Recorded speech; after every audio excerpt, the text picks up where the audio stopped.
Hello, this is Lou St. George. I'm a general contractor here in South Florida. A question that a lot of people ask is, how do I start a renovation project? It's kind of a broad question, so I'm going to give you a pretty step-by-step definitive answer on this one. This should help you out a lot. I'll try to make it quick, but it's not a short answer. Okay, so I've laid out this heptagon of the construction or renovation process. And so the first place you need to start is probably not where you think, but it's with your goals. Okay, so the first place to start is, what are your goals? So you really need to clarify these, because when you're going to spend a bunch of money on a renovation project, there's usually a reason behind it. And you should be very clear on it, and you should know your reasons, because you're going to have a lot of people in your life, potentially, that have a lot of opinions. And it's really your opinion that matters. You're going to live there, it's your money, what do you want? That's how I try to help people out, is like, hear what they want and see how we're going to get them close to what they want, so that they're happy with it in the end. So here's some of the reasons that could inspire a renovation. Convenience. I want a 2-car garage. I want a gym. I want a home theater. Okay. Aesthetics. My house looks outdated. Modernization. I want it to be more modern. I want it to be more energy efficient. You know, any of these things. Privacy. Needs no explanation. Organization. You know, your house might not be set up well to be organized or something. Safety. Safety goes from falling in your house to a hurricane, so whatever, safety is safety, you figure it out. And a renovation could be forced by Mother Nature. A hurricane hit here in South Florida. Your insurance company is saying it needs to be updated, the roof doesn't comply, the electric doesn't comply, whatever. You might have an HOA that says your house has to be updated. So knowing the reason for the renovation and then setting goals. So let me give you some examples of goals. So, okay, my goal is to have a comfortable, energy efficient home. New air conditioning, new windows, new lighting. You might have a goal that you want to have a professional grade kitchen because you love to cook and entertain. Or you might have a goal that, my goal is to add space for a workout room. The traffic going to the gym sucks. Okay, so that's an idea of goals, and how you go through. You can walk through your house, walk through outside, and just go, what needs to be fixed, what needs to be repaired, what's the big picture, and you got to write this stuff down, because I'm gonna make this short. It's the efficient way to do it. Okay, so next, after you have your goals, you go, okay, what are my priorities? So you might prioritize it by just going through your goals and going, this is my most important goal. Here's an example of a priority. Let's assume you're going to do a big renovation and you don't want to go over your budget. So you go, okay, well, kitchen renovation is priority 1. All my appliances are outdated, and you need better storage and organization. Number 2, bathroom needs a full renovation. It's smelly and musty, and when we want to walk and shower, so when we get old, we don't have to trip over the curb again. Put you in a wheelchair and send you right in there. Example 3, replace the driveway and sidewalks. There's trip hazards, or they don't look good, or the neighbor next door got a new driveway and you want to keep up with the Joneses. So whatever your priorities are, you just put them down, because maybe you have to pull some of them out. So it's going to be beneficial for you to know what your priorities are. Okay, and write them down. It's very important to write stuff down. Okay, so once you have your goals and priorities, then you can start thinking budget a little bit. And a lot of you are going to be going, well, I don't know what it's going to cost. Well, you probably don't. But what you do know is how much you want to spend. And, you might have a realistic or an unrealistic number, but just write down a number that you think it's going to cost, just to get it off your mind. And my warning, this is a very important thing. Let's go with my stick. The warning. There's a lot of contractors and a lot of architects, a lot of people, realtors, doesn't matter. They're going to throw, well, it should be this much a square foot. this is total BS. And I did a video on cost and pricing, and just watch that. I'm not going to go into that again here. But there's no magic square foot number that you can apply to every renovation and you know you're going to be there. Enough said on that. All right, timeline. Once you know what your goals and priorities are, you want to think about the timeline. You know, you probably don't know how long it's going to take, but you do know if there's certain events that make it not feasible for you, that are priorities to not have a house that's ripped apart. So just think about your schedule and write it down. For some people, this is going to be more important than others, and some people go anytime is good. All right. So next, project feasibility. All right. So project feasibility. You want to know if you can do what you want to do. You know, you might want to have a tower at your house, and zoning says no, you can only go 45 feet. You can't go up 65 feet. So that's just a crazy example, but okay. So project feasibility. This is where you're going to need some professional help, either contractor, a competent contractor, or a decent architect. So let's first talk about an exterior renovation or addition. They're not so different, but first of all, we go back to your goals and priorities that we just talked about. So it's important for us to understand what's important to you. And then we can go, okay, this dictates the desired scope of work.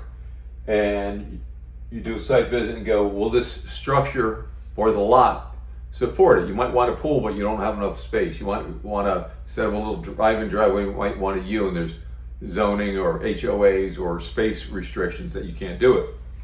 You might want an addition, and it won't meet the setbacks, or just whatever. I'm just giving you a bunch of examples. Okay, so once you do the site visit, on the outside there can be zoning restrictions, HOA, which is a homeowners association that can have certain limitations or restrictions, and you have to have some idea of the building code so that you know what you can do and what you can't do. And if you don't know this, you really can't go anywhere. You need to know that you're compliant in these areas, okay? So, and if it's an interior renovation, some of it still holds true. What are your goals and priorities? What's the desired scope of work? Right? And will the structure or the existing system support the desired changes? So what that means is there going to be plumbing in the way, electric, do you have enough electric coming in? Just mechanical, electric, plumbing, those are the kind of the main systems inside the house. And you have to assess this to see if it's going to work or if it has to be upgraded. And again, what are the building codes? Will the building codes allow you to do what you want to do? And to some degree, the structure. You might want to do an interior renovation going, okay, I want a cathedral ceiling, and you have trusses, and it's not going to work because your roof will collapse. You can't just rip out the trusses and expect things to sit there. Again, crazy examples, but that's the point. Okay. Is it possible and cost effective to make the desired changes? That's what this is about. So you really need the help of probably a competent contractor to get there. Next, professional team. So moving forward, architect, general contractor, contractors, engineer, interior designers. Who do you start with? Here's my opinion, and every project is different. But if you know a competent contractor, a good contractor that knows what he's doing and really kind of gets what you want, I think that's the person to start with. And an interior designer might argue that they're the person, architect might, whatever. Everybody's got their own opinion, and I guess you'll figure this out when you get around to it, when you try. But a contractor is responsible for building it and bringing it to finish. So, and really knows the cost. These other people don't really know the cost. All right, so drawings and plans. All these things reference back to that heptagon, that circle. So drawings. So what's the purpose of the drawings or plans? Well, it becomes a visual representation of what you want. How the layout's going to change, how the traffic's going to flow, etc. Okay. And once you have some kind of a layout, then you could refine it or adjust it because your taste, your preferences change, or because the building doesn't allow it. This is especially, that helps a lot in condos. There's a lot of things you can't do. You're moving a condo to get what you want. The drawing also defines the scope of work. So now when you have a scope of work, you know what's involved, and from there, the scope of work affects the renovation costs. So again, we've done a video on how much does it cost, which is a difficult question to answer without a good set of drawings and enough experience to go through them and do a cost assessment. All right, contract. Once you go through these other phases, and here, let's just go back here a second. All right, so we talked about your goals, project feasibility, professional team, drawings, get into a contract. Okay, so once the contractor gives you a proposal and it describes, well, it should describe all these, the proposal or the contract. Okay, it should reference the work outlined in the renovation drawings. Once you get to this point, we're referring to Florida now, okay? Then you're going to have to go from, we'll do drawings for people. It's not a free service, but we'll do initial layouts and drawings and consultation so that you'll have an idea where you're going to be before you spend a lot of money on architectural drawings. But once you commit to the project, you need the architectural drawings for, everything that's got to go in: mechanical, electric, plumbing, structure, etc. So the estimate or the proposal, the contract, should reference the work that's outlined in the drawings, because that's what you want done. And the contract should have terms and conditions in it, which you should read, because I've seen recently some funky contracts that are probably not illegal, but predatorial. I think, is that a word, predatorial? We'll go with that. And also in there, it should outline the responsibilities of the contractor and the homeowner. And I'm not going to break this stuff down. It's just so that you're aware of it. And finally, there should be the defined scope of work, how much it's going to cost, and there should be a draw schedule.